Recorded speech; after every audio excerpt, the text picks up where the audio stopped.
If my connection drops, then it's because I'm high in the French mountains. So let's hope it works.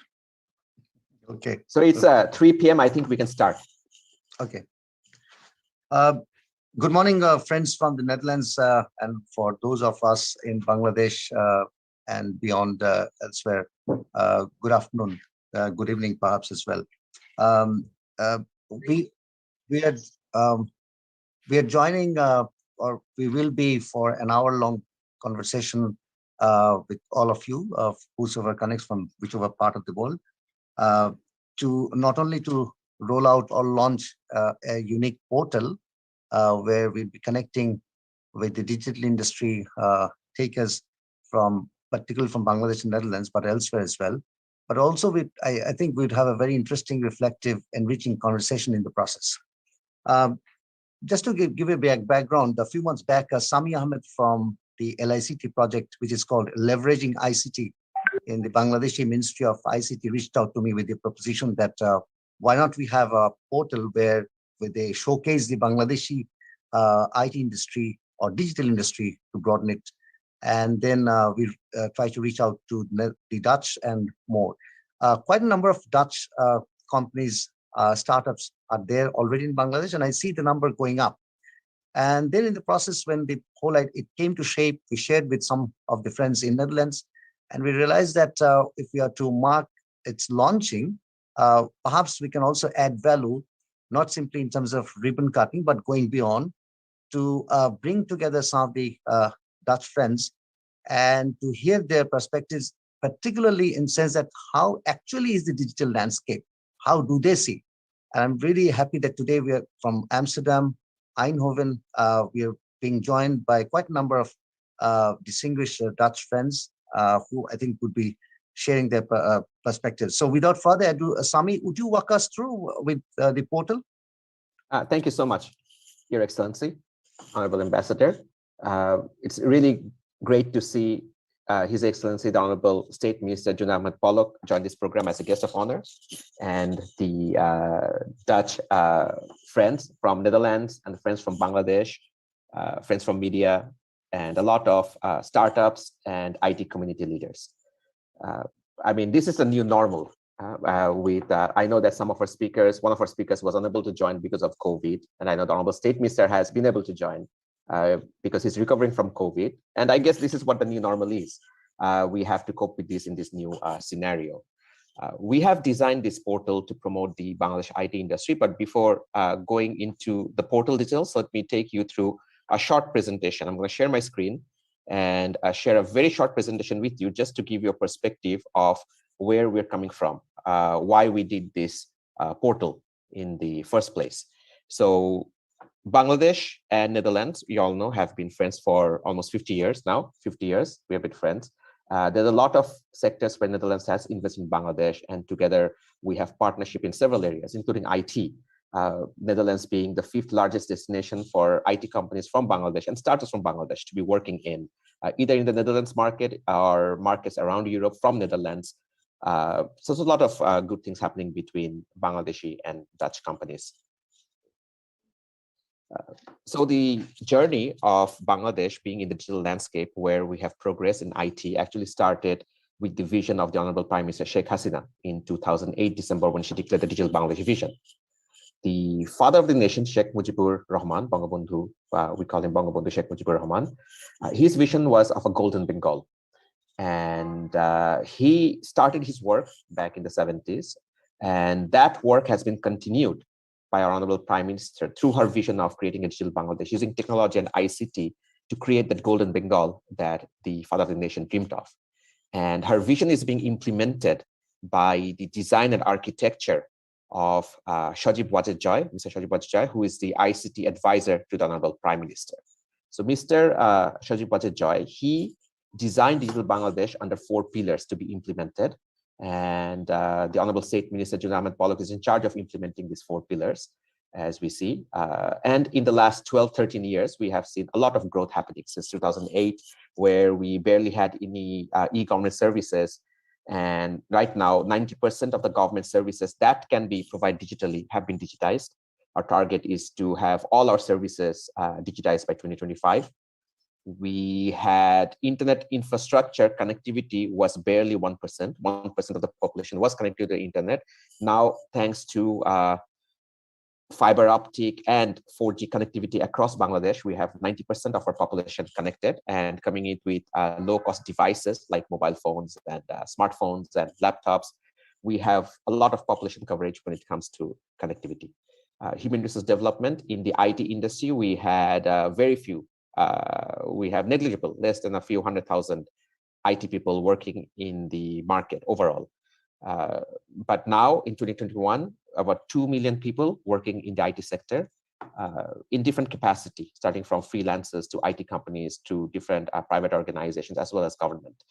And then we only had merely $26 million of IT exports in 2008, which we have been able to achieve a $1.3 billion export in 2021. And target is to achieve a $5 billion target. It's an aspirational target, I would say, but I think it's very much possible for us to achieve it if we are able to execute our plans properly. The 13 years, we have had a lot of digital infrastructure, a lot of success, and some of the numbers shows that.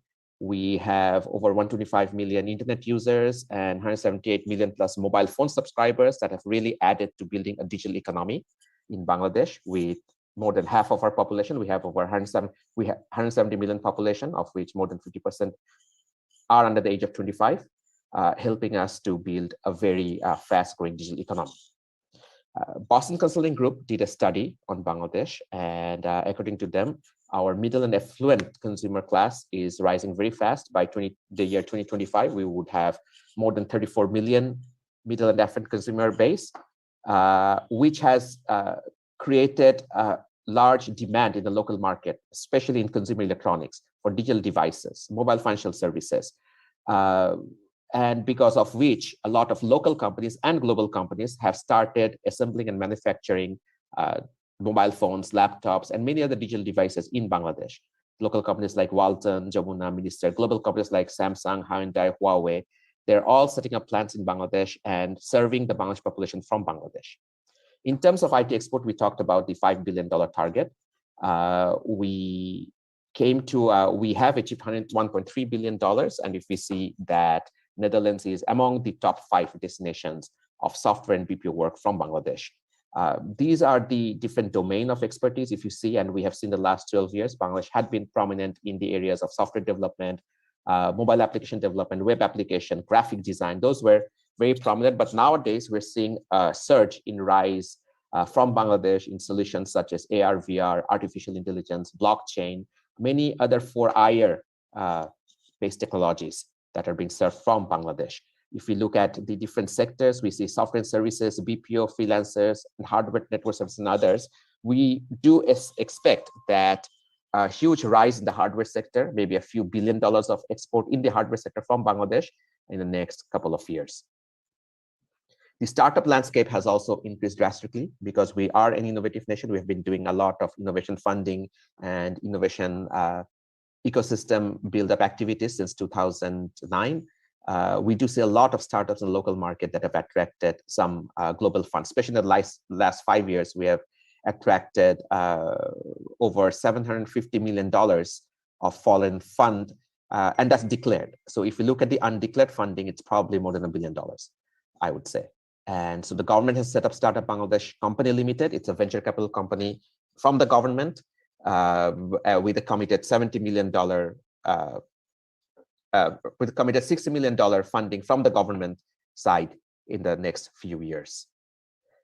In addition to the VC landscape, the IC division also, for students, for somebody with an idea or at the seed stage, we have several programs to support the development of startups, starting from R&D to the mentoring, to their co-working space, grants, several sort of supports. One of the programs that I'd like to mention here is the Ubuntu Innovation Grant, named after the father of the nation, which we started in 2021, where 7,000 entrepreneurs and innovators participated from 57 countries. And the first prize was $100,000. We have plans to continue it every year. So every year we'll be having this global program in Bangladesh which I would like to invite everybody from across the globe to participate and take advantage of the innovation knowledge that will be shared through this program. And the other area that we are focusing on to build, and of course, I've told you that we have invested a lot in human resource development in the last 12 years, but going forward, we have a lot of plans for our youth. We realize that we have, for our innovative youth, if we build them the infrastructure and give them the opportunities, they will create the next generation applications. So we are building the Sheikh Hasina Institute of Frontier Technology, targeted students from 6th to 12th grade. We are building schools of the future, 300 schools of the future across the country. We have Sheikh Russell Digital Labs in 35,000 of them, actually, with modern equipment and different tools which the youth can use for creating the new innovations. We are building R&D labs. We're investing a lot with the industry and academia in R&D, and we're developing a Center for Fourth Industrial Revolution. So a lot of things happening in the next few years, which will boost our innovation ecosystem and bring a lot of startups into the ecosystem, I would believe.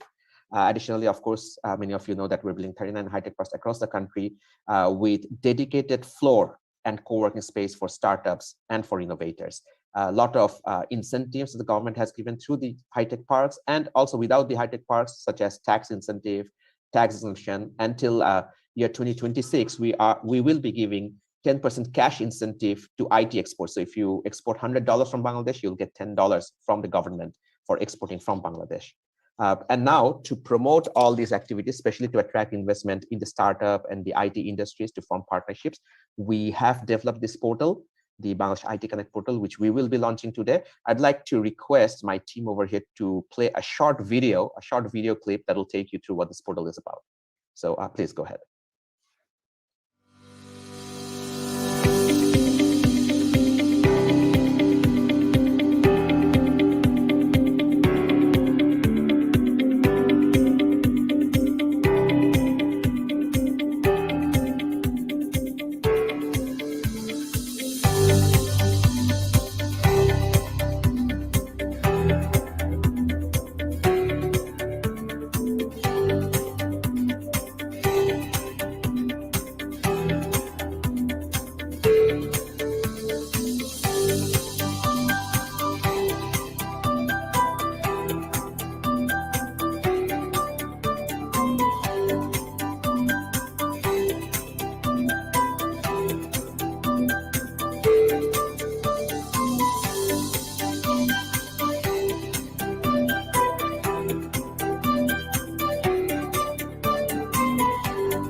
Thank you. Let me share my screen and take you quickly. I'll just take a couple of more minutes, take you through the live portal, which is at nl.itconnect.gov.bd.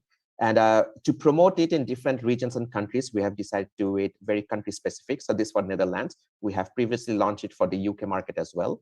So when you go to the site, you do have a search bar from where you can directly type in the type of company that you'd want. Either it's a startup or you're an IT company, you're looking for IoT, blockchain. So for example, if you click on IoT, it will list companies that are verified by us, by the way. So it's not just any company can come and register. The government actually reviews the companies and puts them in there that, yes, they have experience and they are working in this particular area. At this point in the Netherlands, in this portal, every company that we have some experience working in the Dutch market. So we have 70+ companies that are listed in the portal right now, and all of them have some experience working in the Dutch market. So if you just click on one of the profiles, you can see what the company is looking for and what are the type of work they do. Are they a startup or they're an IT company? And the list of the clients, customers, and how you can contact them. So you will easily be able to find all that in the portal. Additionally, there you can make your appointments and virtual meetings. You can register for B2B events. So we have a CRM in the backend that helps us organize B2B and seminars quite effectively. So messaging for the embassy. So it's an embassy-based portal. So the embassy can use the portal for communicating with companies in Bangladesh or companies and stakeholders in the Netherlands quite easily. We have profile of the Bangladesh IT companies, which you have seen. If you click on the startup ecosystem, we see a list of startups that are in Bangladesh that have been actually vetted by the Innovation Design and Entrepreneurship Academy, the IDEA project of ICT division. And as you can see, verified by them that this official is a startup who are working in this particular state, and the information they have provided is quite accurate. And so for investors interested in startups, you can easily view and find many of them over here.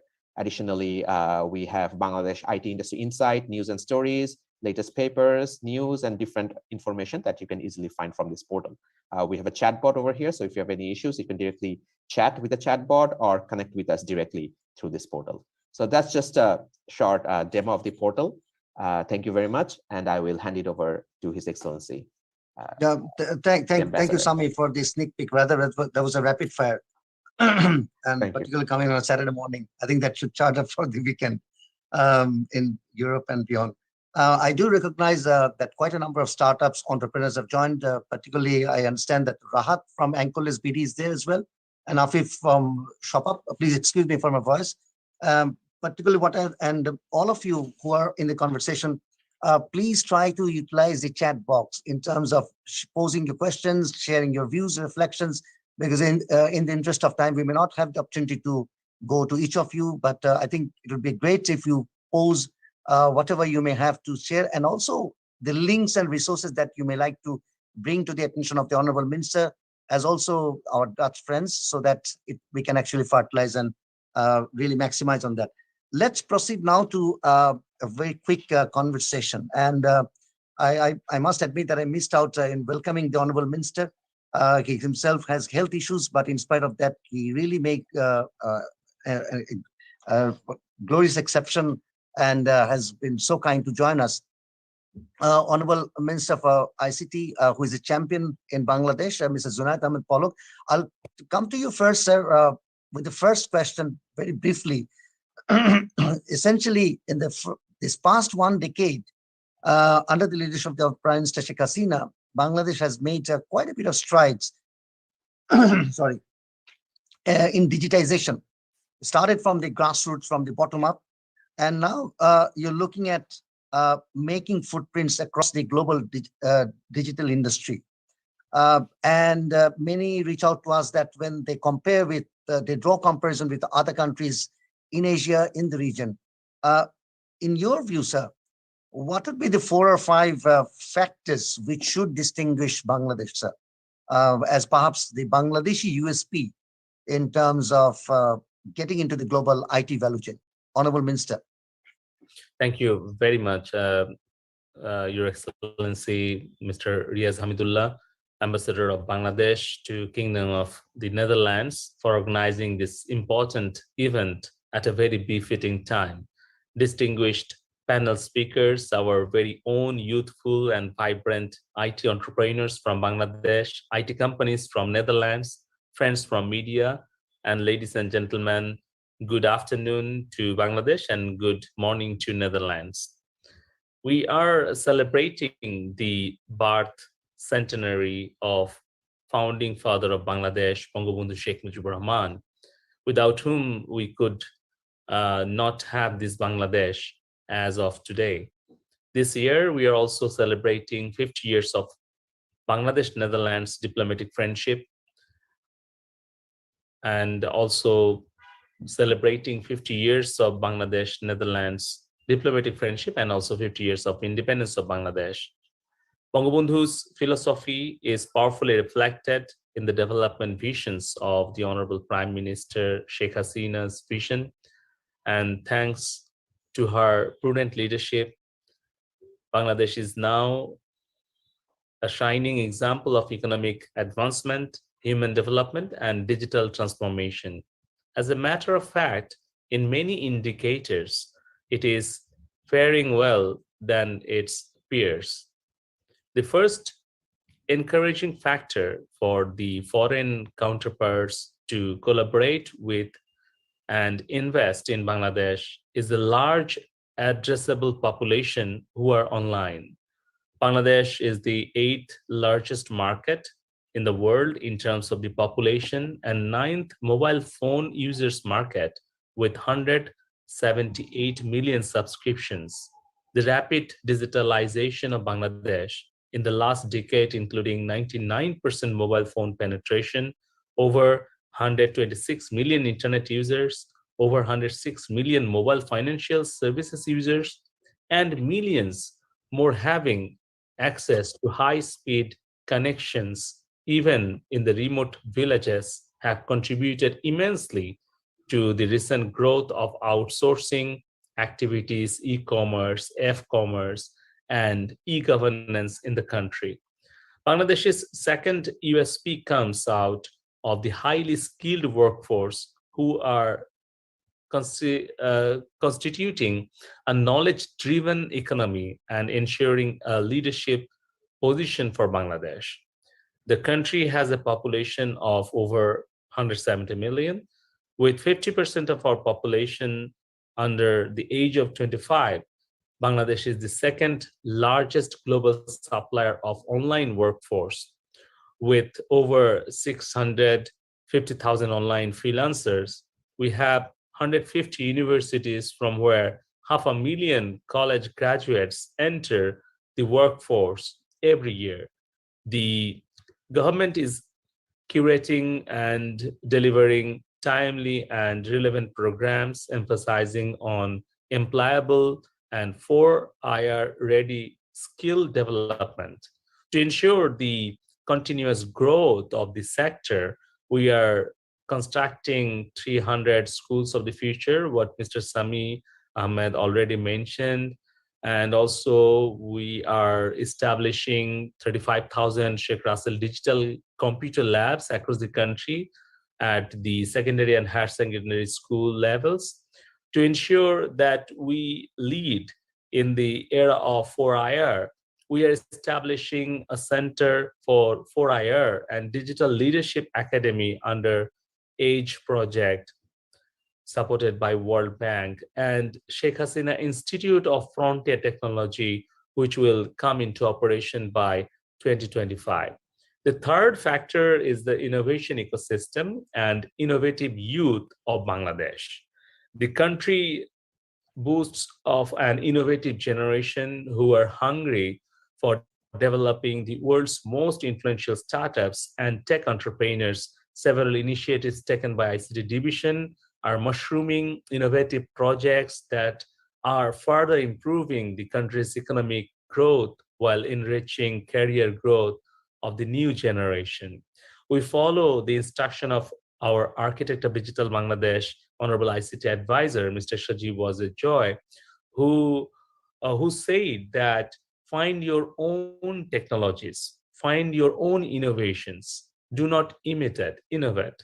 And according to following his guidelines, we are promoting our young startups, innovators to fulfill their dreams by providing them their required needs and their support.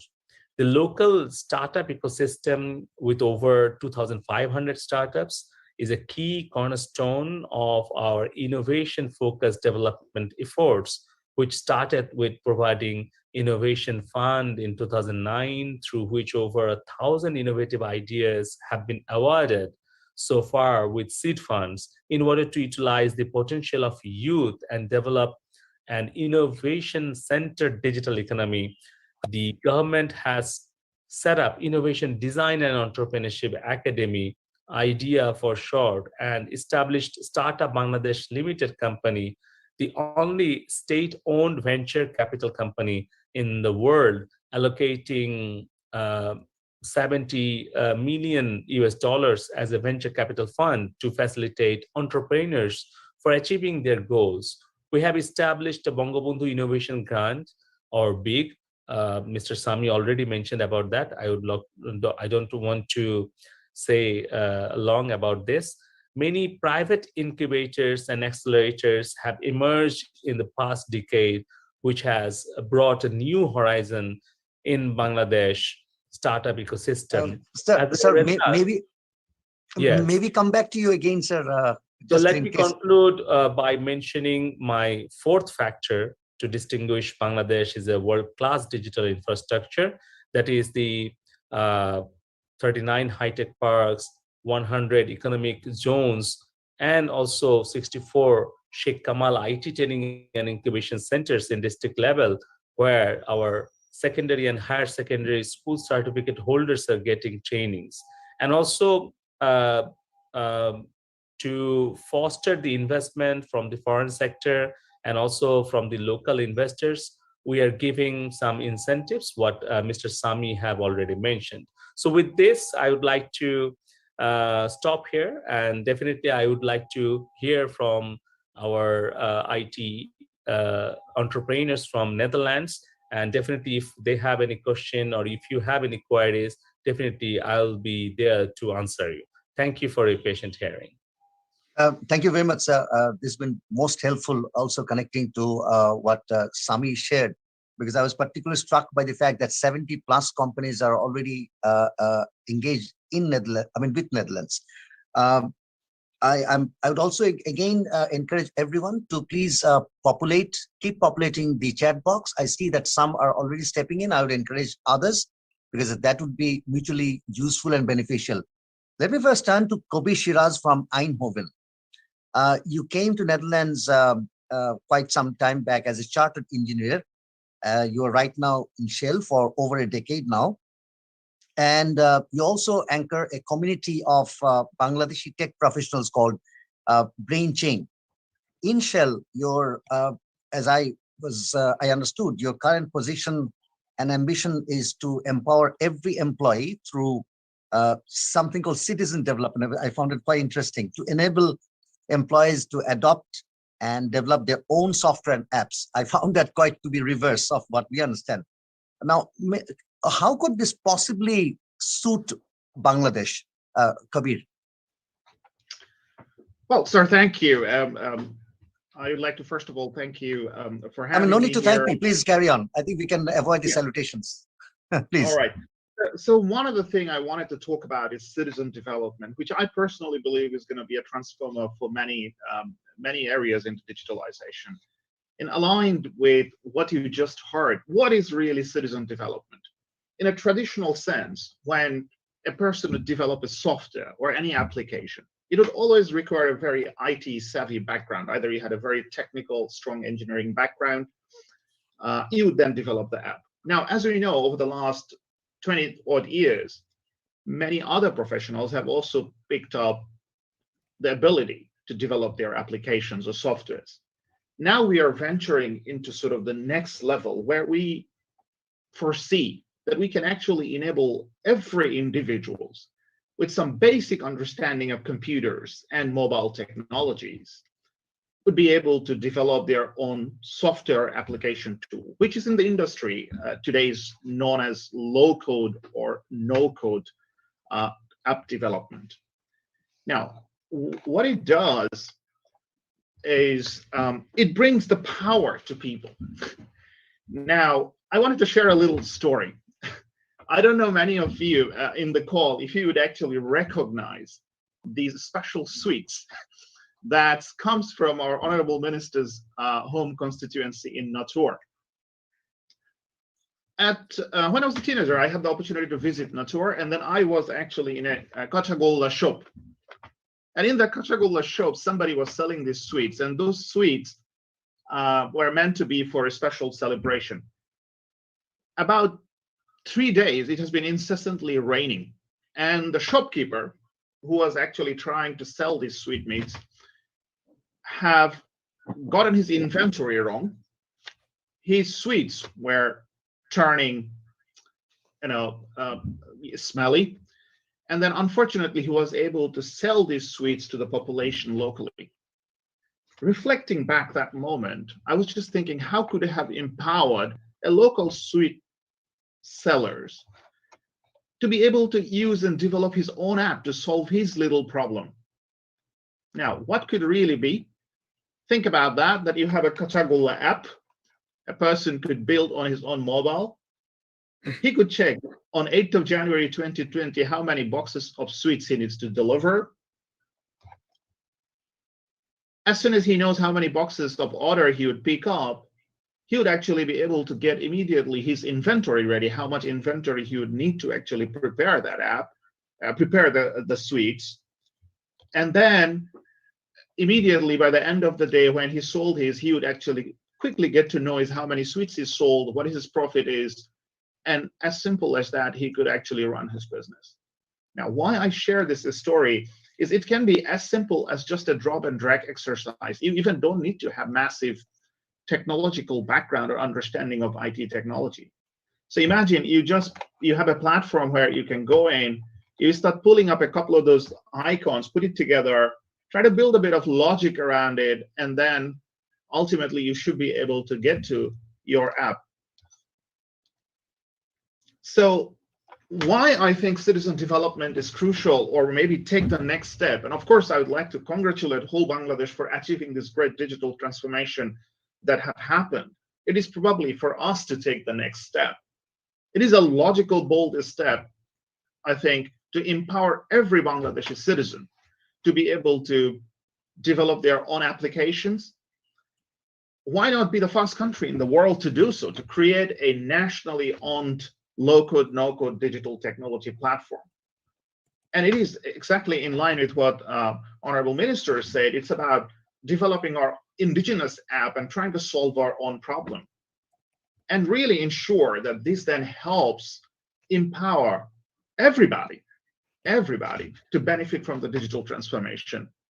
And why not Bangladesh be the role model in closing the digital divide in the world? And I would always say, if not us, who can do it?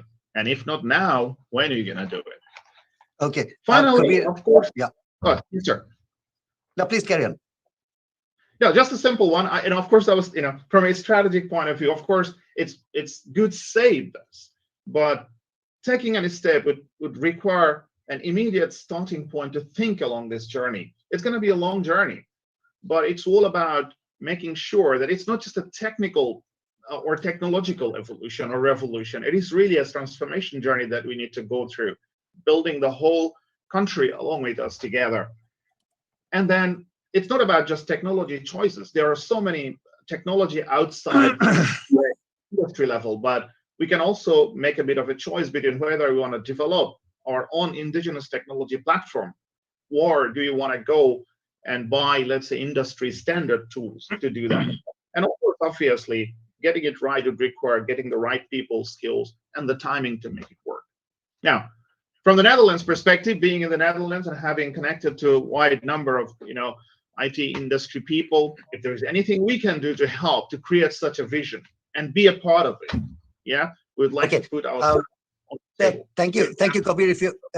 If I may have your indulgence, we'll speed up slightly because it's Saturday morning and we have kept many others. So, but it's so good to see you. I mean, when you were explaining to me, I was really struck by what you said, and that's why I said it's almost like reversing what we understand or our own understanding.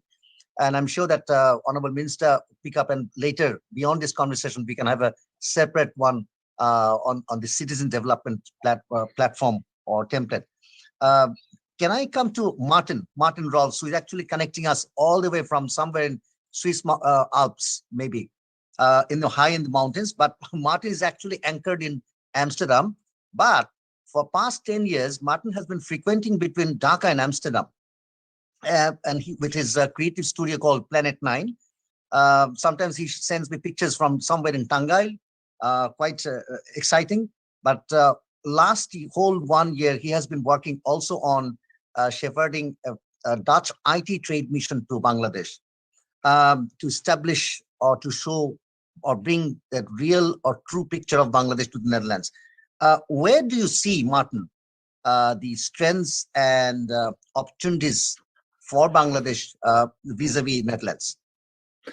That's a very important one. I will not go into the details of IT because many people here know much more about that than I do. I'm an advertising creative person. I would just want to give some encouragement and some security to anyone visiting here and watching this show that initially Bangladesh over the last 10 years has been very good to me. There is a strong reluctance and unknown about Bangladesh and the opportunities, but I always like to compare it to a very old saying. And Europe, with all its experience, its culture, its heritage, is very often seen as the evening country. It's where the sun sets and we have seen everything and we have done a lot.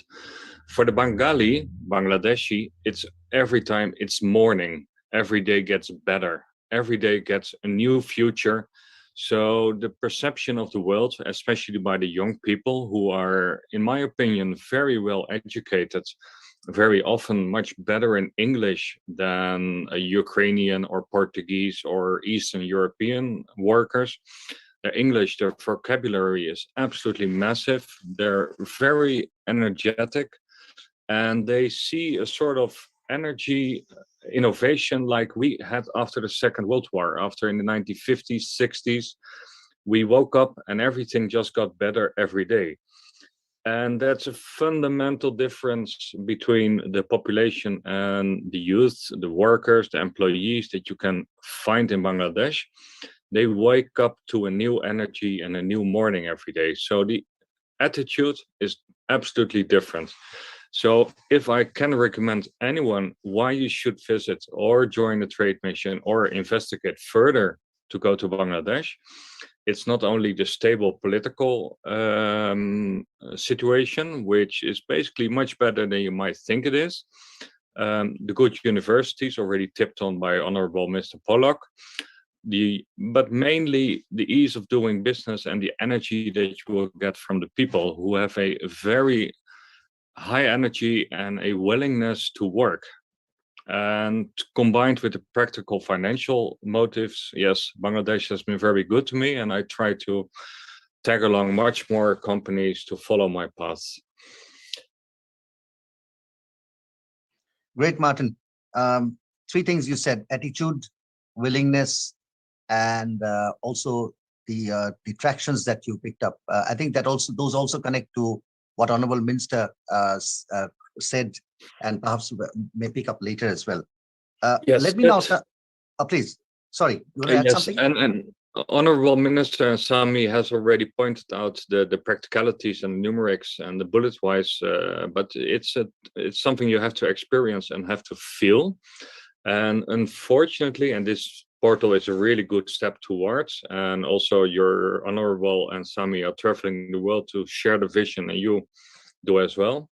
There's not enough known, there's not enough vision, there's no alternative image of the reality, what is happening in Bangladesh in our area. And that's mainly our fault. We do not have our eyes opened to other areas, not enough. And I hope you can tag along and bring more to the limelight the reality of Bangladesh as it is now. Anything you'd like to say about what you have been working on the IT trade mission to Bangladesh? Yes, I'll make that very short because, of course, everything is, inshallah, depending on the COVID situation and some other areas. We are trying to build a trade mission to invite around 25 companies or investors. The platform is ict-mission.nl. We're working together with, of course, Sami and Honorable Palak, if we can achieve those next steps, to have 25 investors visit a 4 or 5 day tour to Dhaka and have a totally different perspective and meet the young people, meet the students, and meet the entrepreneurs that have already been successful in Bangladesh. Thank you, Martin. And now I think you can pick up your gadgets to go for skiing for up in the mountains. Great. No, it's not as fun as that is. Sorry. Okay. Let me turn to Qazi Zulkar. Qazi Zulkar is based in Amsterdam, but now I think you're connecting from Dhaka.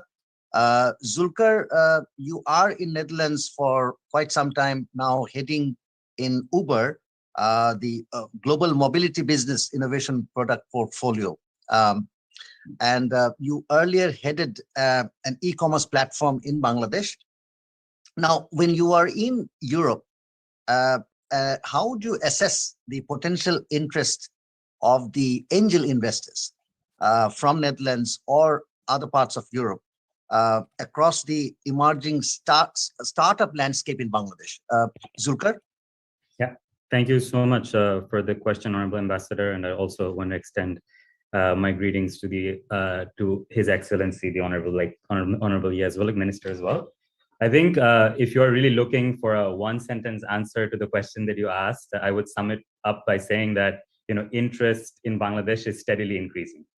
I think we've all seen the very recent news of ShopUp, and I see Afif is also on this call. And then also Bcash quite recently has some really exciting information about funding coming into Bangladesh with big institutional investors like Sikua, Tiger Capital, even SoftBank kind of actually leaning in. And these are all great signaling to the world to showcase that this is a great place to kind of come in and invest. And then if I look really at the data as well, this is laid out very, very well. I think in 2021, Bangladeshi startups raised about $170 million in funding.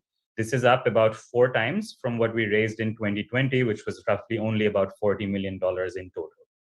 So roughly about 5% of the 170 million raised last year was also from angel investment, which had its best year ever with about 8 million of capital deployed in 2021. That is also about double the amount that we deployed in 2022.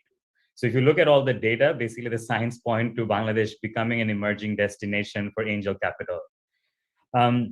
And personally, I believe that for any investor, Bangladesh is a very, very exciting place in which to deploy capital because it's one of the only places in the world where you can enjoy outsized returns in the near term. So if you're even just speaking from a very capital perspective. So we have a lot of things going for us in Bangladesh today, some of which has already been touched upon by people who spoke earlier. As we mentioned, we're one of the fastest growing economies in the world, growing upwards of 8% every year. We have a very youthful population, and I know Palak Bhai often speaks about this, the demographic dividend that we can enjoy, about 100 million people of working age. We also have, as Mr. Sami showed in his slides, about a very strong emerging, actually middle class with about 50 million people who now have higher disposable income than ever before, because if you look at our increasing GDP per capita, we're ahead of many, many of our strong competitors in this part of the world. So basically what I want to say is that the macro conditions make this market an extremely lucrative place for consumer technology companies. And that is why you see companies like Uber, like Riaz, who I also see on the call, really betting big on Bangladesh as well. So we believe that companies like ours can really help accelerate the adoption of technology and help a generation of young Bangladeshi entrepreneurs, like Afif was also on the call, and many others to dream and think big. And in my most recent trip to Bangladesh, I'm already seeing this happen. I was recently at an event organized by Anchorless where I saw a bunch of startup founders, all with great ideas, just really waiting for capital to kind of come in. And I was thinking of, hey, what are the steps we can take to encourage this sector even more?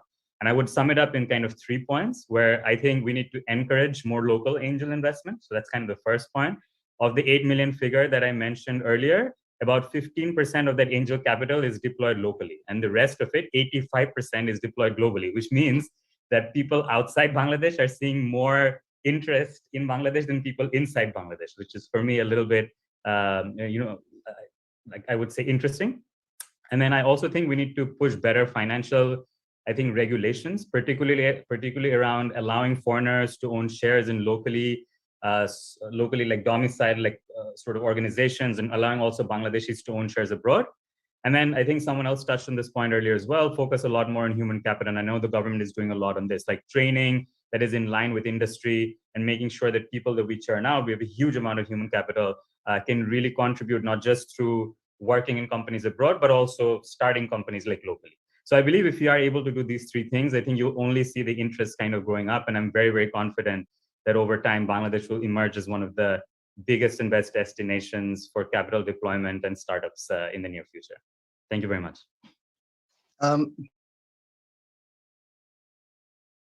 Thank you. Time permitting, we may come back to that. We now switch to Singapore. Bart von Dijk, if I get your name right. Bart is the COO of Riaz based in Singapore, but he has a considerable regional footprint with Riaz, and I think also to Bangladesh. Bart, you know Bangladesh landscape quite pretty well. Yes. Particularly in terms of the e-commerce landscape. As we speak, we also hear the exciting prospect of ShopUp that Zulkar and others refer to for possibly to emerge as the next or perhaps the first unicorn from Bangladesh. Riaz has positioned itself quite well, and I was particularly enthused to see the Riaz flashing prominently in the jerseys of Bangladesh cricket team up there in New Zealand. Yes. So how do you foresee, or how do you see actually the e-commerce landscape in Bangladesh, Bart? Yeah, so first of all, thank you so much for the invite. And I'm also happy to see that Afif has joined, as well as other large consumer tech companies to this call. My first first time I went to Bangladesh was 2015. The honorable minister was then already in charge, leading the pack in making sure that this becomes a destination for lots of tech companies. And I think it has actually. Now, when we think about e-commerce in general, we can see that right now e-commerce adoption is about 2% overall of the entire retail landscape in Bangladesh. That's still very, very small. And so we see adoption, the increase will likely be a lot higher over years. And we can only do this together with other companies like ShopUp, but also other e-commerce companies to make sure that that becomes a larger pie. I think the prospects to invest in Bangladesh are huge. We're looking at, I think, at a couple of things here. So first, it's the 11th largest consumer class by 2030. It's the fastest growing consumer class, or one of the fastest growing consumer class in the world. And so I think there's not a lot of knowledge on this, but if you look at the numbers and also the growth that Bangladesh has been showing in the last couple of years, it has been truly a fundamental change.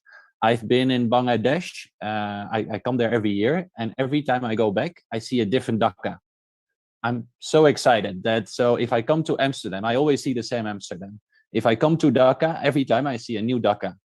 The rate of change that you see in the last couple of years is something that I think is truly exciting. Now, if you think about companies like ShopUp or Daraz, or Uber for that matter, is we are network companies. We are dependent on logistics companies. We are dependent on SMEs. We are dependent on the government, focusing on consumer protection. I think it has made the right steps in the last 12 months to make sure that consumers are more and more protected by Bangladesh. And I think you see the ecosystem, I think, changing a lot from the previous 5 years, which was a lot about growth, to consolidation and making sure that stakeholders from all parts are doing their part in order to make sure there's growth. And this has resulted also in capital deployment. I think similar to what Zulkar has mentioned. We see that in the region, we're active also in Pakistan and Bangladesh and in South Asia in general. We see that more capital has been deployed last year than in the previous 5 years combined. So I think there's also a recognition of investors outside to say there's a moment right now, there's an inflection point that is truly exciting. And we hope that together with the Bangladeshi, we can grow the country and we can help them out growing further. So I think for us, we're very welcoming this type of competition. I hope they do well. I think there's also a different business model that is very much tied to the local setup of B2B companies, the Kirinas. We're very excited to be part of the Bangladeshi growth that we've been seeing. And thank you so much for this opportunity. Thank you, Bud. Honorable Ministers, around a month back, two Dutch gentlemen popped up in my room for the first time, Mike Sips and Theodore Clovis. I'll first come to Mike Sips. Mike came back from Bangladesh, being there 2 weeks, very excited. And he was sharing all his tales. How did he negotiate with the rickshawalas, to the old Dhaka streets, the fabulous foods and all that. But on a serious note, Mike actually is in the Orange Corners Innovation Fund in the Dutch Foreign Ministry, where they deal with entrepreneurs, youth, and work. A very interesting cluster. Mike, you were in Dhaka and Chittagong. Extensively, you conducted an ecosystem mapping to understand the dynamics of Bangladesh youth and entrepreneurs. I think you were also in the Dhaka University campus. Now, you did conceive similar transformative initiatives in Palestine and some parts of Africa, if I'm not wrong. What are the 3 to 5 key action points that you may look at for Bangladesh to really bring into that kind of optimism into real action on the ground? Mike? Yes, perfect. Thank you so much, Mr. Ambassador. First of all, maybe to echo as well what Martin and also Bart mentioned. Both Theodore and myself, we were very positively surprised by what we found in Bangladesh and what we saw. We saw so much energy and so much potential in the country. that we were really excited to really deep dive into the business ecosystem and better understand what drives young entrepreneurs from the different layers of society in both Dhaka and in Chattogram. And actually, to everyone we spoke with, we gave them the example of a watch. If you would take a watch, destruct a watch, you would see all different types of particles. You would see all different kinds of clocks and wheels that work together to make a clock run.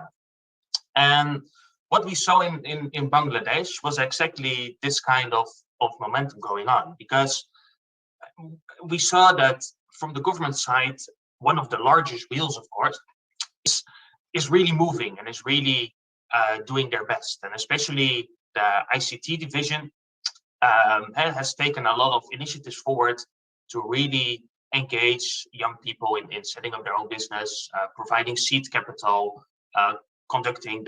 working on transformative digital economy. But they cannot do it alone. They need to help and have the support from the entire ecosystem.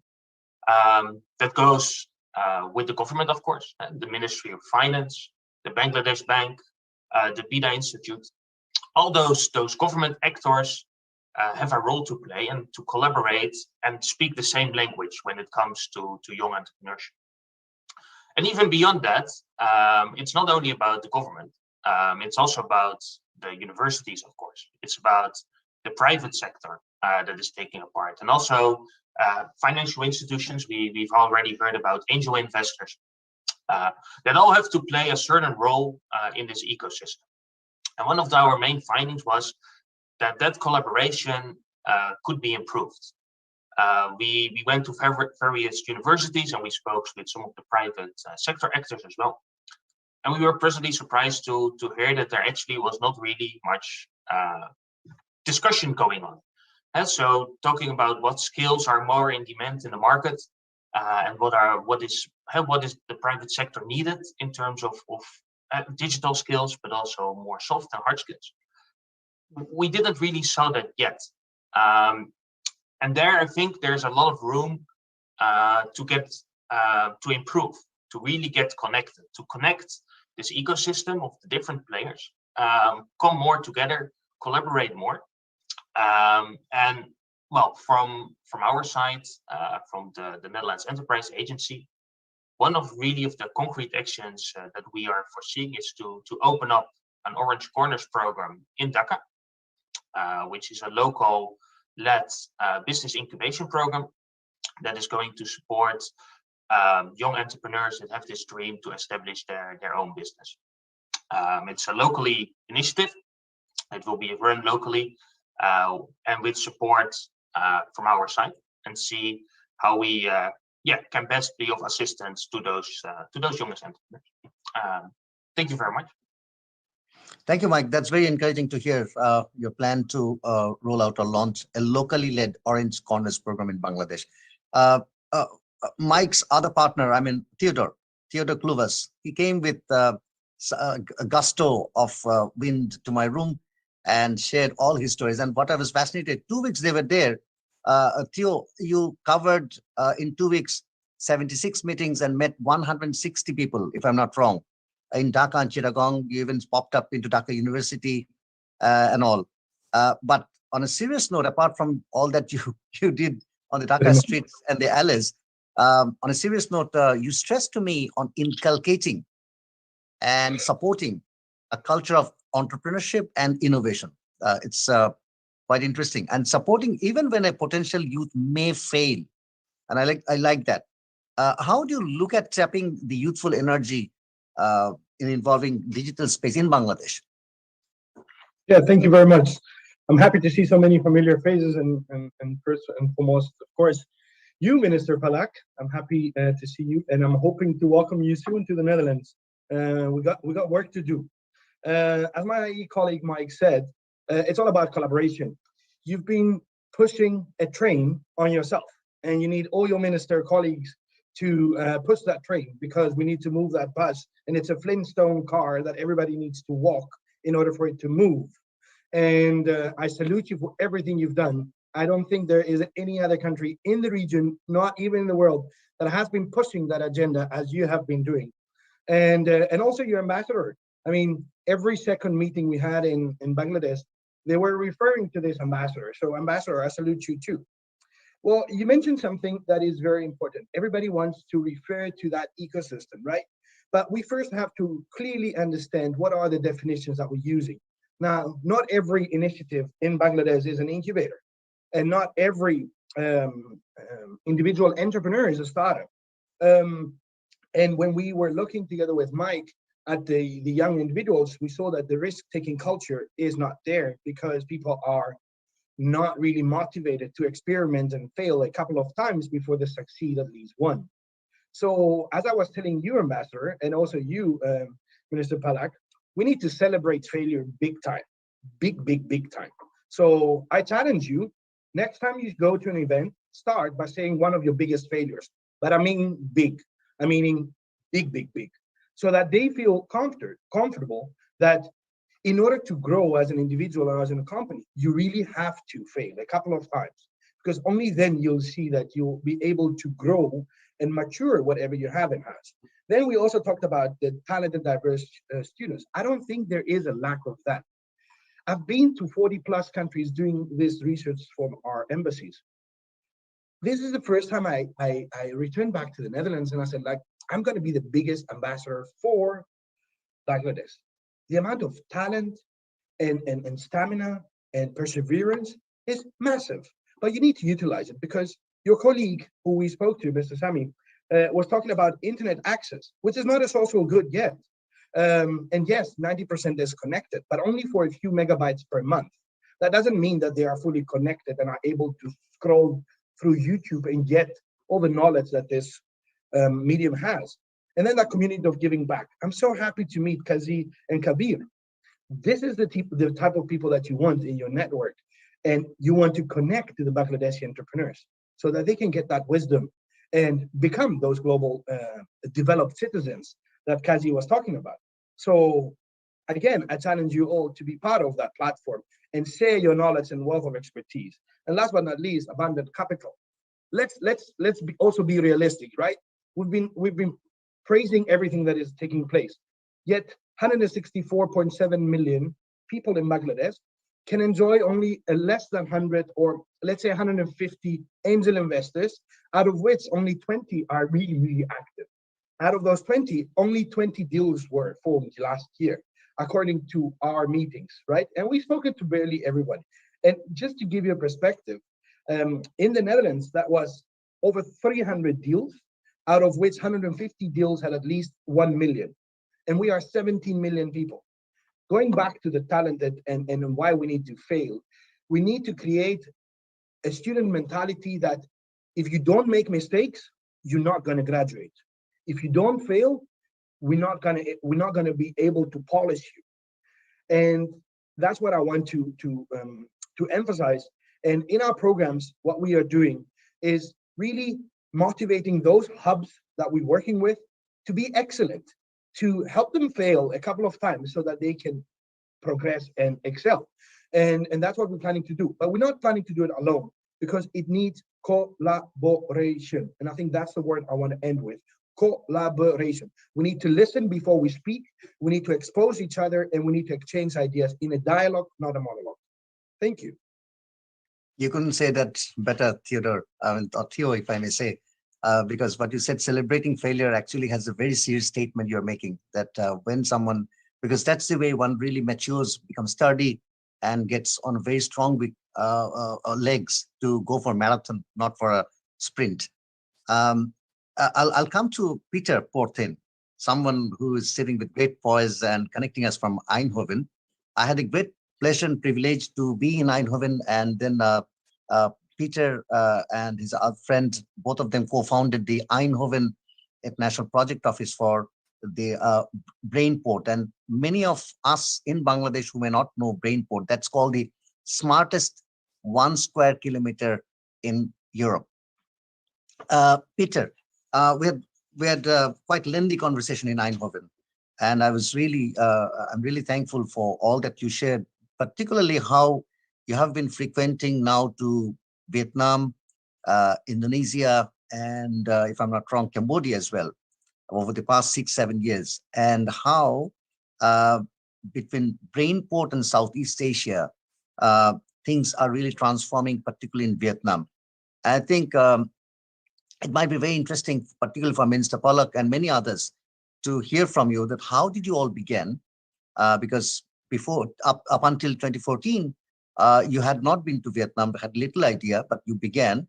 And perhaps for Bangladesh to come onto a similar transformative undertaking, what would be your take on how, what would be your sort of reflections? Thank you, Riaz. First of all, the Netherlands is having a new government on Monday. And this new government presented its new program for the next 4 years around major transitions relating to energy, circular economy, and climate adaptation. But we have one major challenge.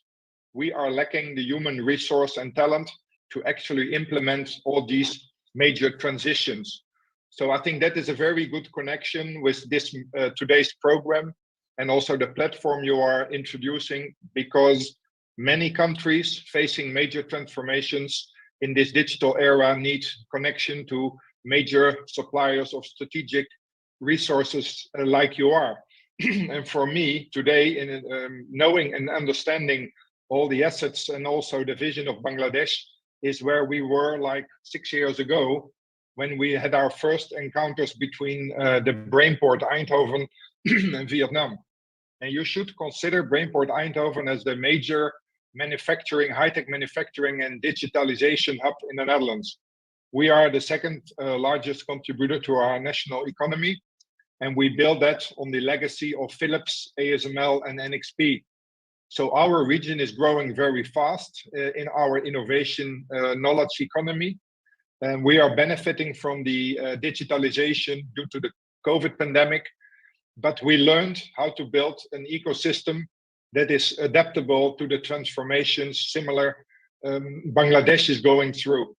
So our first encounters in Vietnam is that from a cheap labor, cheap land economy, hosting many large polluting industries, becoming a major manufacturer of high-tech electronics as they are today, we have helped many local, national, and also regional governments in Vietnam and Thailand over the next 6 years to adopt the basics to implement, which are already part of the vision Bangladesh is already pursuing, and also making the connection to the outside world. Because I think one thing I learned today is that Bangladesh is in a very well positioned to conquer on the global level, but you are also up to the reach out to the world and make sure that the world knows you and knows how to connect to the Bangladesh assets of your ICT industry. And I think that is also one of the things that we can contribute today. I will make sure that the supply of your ICT industry was well connected to the demands on our side of the Brainport manufacturing industry, because we have a lot of companies who are already outsourcing to countries like Malaysia, India, and Singapore. And I think your platform is a very well overview of what Bangladesh can offer. But we also need to make sure that they consider Bangladesh as one of their destinations to look for these companies, as you are here today, to be outsourced partners on the international connection. So we can offer you to make this connection in a very pragmatic way to the Brainport companies who are already used to outsource ICT type of work in the international world, but we can also help you to reach out to the international community, like we did with Eindhoven in 2011 when we became the smartest region of the world, but also in Vietnam, where our friends became among the smartest 7 regions of the world only last year. So it's also a message of make sure that you are heard and seen in the world, and make sure that all these good developments in Bangladesh can be shared with the rest of the world. And I feel it as my privilege to work on that with you, Mr. Ambassador, and all those here today in the call. Thank you. Thank you, Peter. And before, Peter, you sign off, I want to bring in one who we referred, and I think others also referred to. Afif, are you there in this conversation? Afif from ShopUp, who have... Afif? Hello, Val. Yeah, I'm here. Yeah. Afif, can you take 2 minutes, and particularly for what came from Peter, from Bart, and also Theodore? Can you share, I mean, your experience? I mean, just 2-3 points as to how do you see, I mean, how has been your journey, where you struggled, and why? I mean, for example, in Netherlands, many others, angel investors, or even some of the impact investors may look at the Bangladeshis. I mean, like your friends who are still to come up to your level. Afif. Yeah, thanks a lot, Bhai. So I'll just like touch upon a couple of points that has been discussed. So first of all, I think angel investment is very important for any new startup ecosystem because early risk capital is very important to drive innovation. In our case, we're lucky to be part of this like ICT Ministry fund, which was Innovation Fund, and we're selected as one of the 50, and we got a grant. But beyond that, angel investment very important. One of the things that we basically faced a lot is people asked us like, how would they get the return, right? So in Bangladesh, there's no example of people doing exits. So I'm happy to share that now that we have investors like Tiger Capital, Valar, Vion, and Prosus coming in, it's a strong signal to the global investment community. But more than that, it's also an exit for early investors as well. So many of our early angel investors has made like 40-50 times return, like within a matter of like 4 or 5 years, which basically shows you can actually invest in Bangladesh and make very good commercial returns as well. So I'd encourage a lot of other angel investors to start like investing in Bangladesh. That will help like the startup community a lot. I think for me that is one of the single most important thing that can help our startup community grow, like making sure that angel investments is more abundant for early stage startups. Before I come into the at the very fag end of our conversation to Honorable Minister, I just want to punch in one thing. Recently, as we are doing certain things on agriculture, particularly connecting with Wageningen, we were surprised and struck, thanks to particularly Rahat from Anchorless, that there are as many as 34 very exciting, promising 34 agriculture startups in Bangladesh. And when I looked at a bit of details, I myself realized that, being a non-tech person, that as many as 20 or 22 of them are absolutely, they have all the right reasons to catch the attention of many beyond Bangladesh, not simply Netherlands and Europe, but many in terms of investment because of the idea. So many things they are actually ideating. I want to underline that, and particularly, I think this also connects to what Sami said up quite early in the morning. It's the graph is just on the initial stage, still close to ground zero. 70 companies only interacting. That's very, very modest. Let me turn at this very fag end to Honorable Minister. Sir, you have heard the conversation. You have heard so much actually coming from quite a number of them, including from Peter, Theo, Mike, Bart. What would be the few things that you may say? We are mindful of it, what you said up in the beginning, but at the end, what are the 3 things or 4 things that you may like to flag to them? Particularly, you shared that your interest to invite Brainport, Peter, and his friend to come to Bangladesh. So, sir, over to you. Thank you, Ambassador, for your excellent moderation. And I would like to give my heartiest thanks to Peter for sharing his experience and also guiding us about our future and how we should work with them. So I would like to welcome Peter to come up with his Brainport Smart District concept for Bangladesh. We are going to launch our Smart Village project under Establishing Digital Connectivity project. So that is very aligned with his vision and his plan. And definitely, I would like to welcome Kabir Shiraj regarding his concept about the citizens' empowerment, and also the case study he showed about my hometown. The Kachagolla case study is very interesting, and I would definitely love to implement that concept in Bangladesh. Definitely, some of our startups will take interest to make this happen. And also, Qazi Zulkarnain, he has his experience about Bangladesh and now working for Uber, and we have a very close relationship. Definitely, Qazi Zulkarnain advised and guided us some of the things. I have taken notes. And definitely, Theodore, though we have met in very short meeting, but the knowledge you have shared with us, that was really very valuable and helpful. And what you have shared just earlier. So I think we'll be working together to implement all of your guidance. And definitely, I would like to welcome all of the IT entrepreneurs from the Netherlands. And I hope that they will be using this platform as a very useful tool and platform to connect our IT entrepreneurs, startups, and also they will get interest to invest in our startups, and also having B2B matchmaking. So I'm really thrilled to open and launch this Bangladesh IT Connect platform today. And through this portal, both of the countries' entrepreneurs will have the opportunity to meet and to exchange their views, and also they will have the opportunity to have partnership to do better works for both of the countries.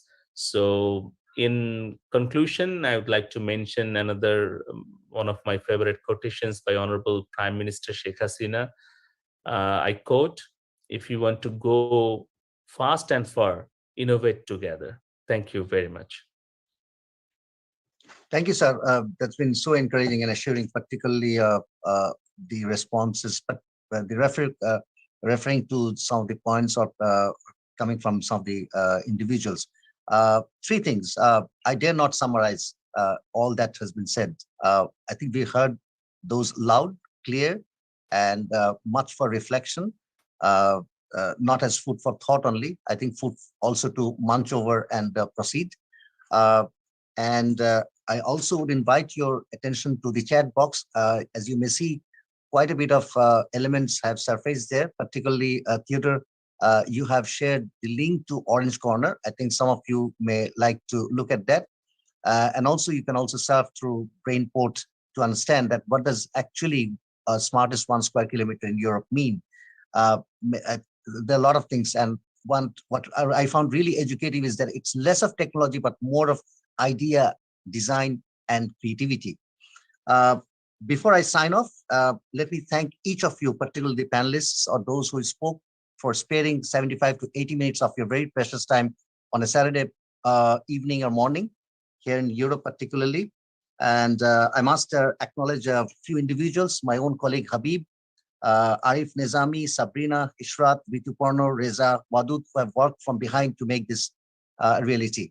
They have worked for at least 2 weeks that I know. So, sir, once again, thank you. And for each of you, Kabir, Martin, Kazi Zulkar, Bart, Carol, Mike, Peter, thank you very much. And have a great Saturday. Thank you, sir. Thank you so much. Well done. Thank you for excellent moderation. Thank you. Mr. Ambassador. Thank you.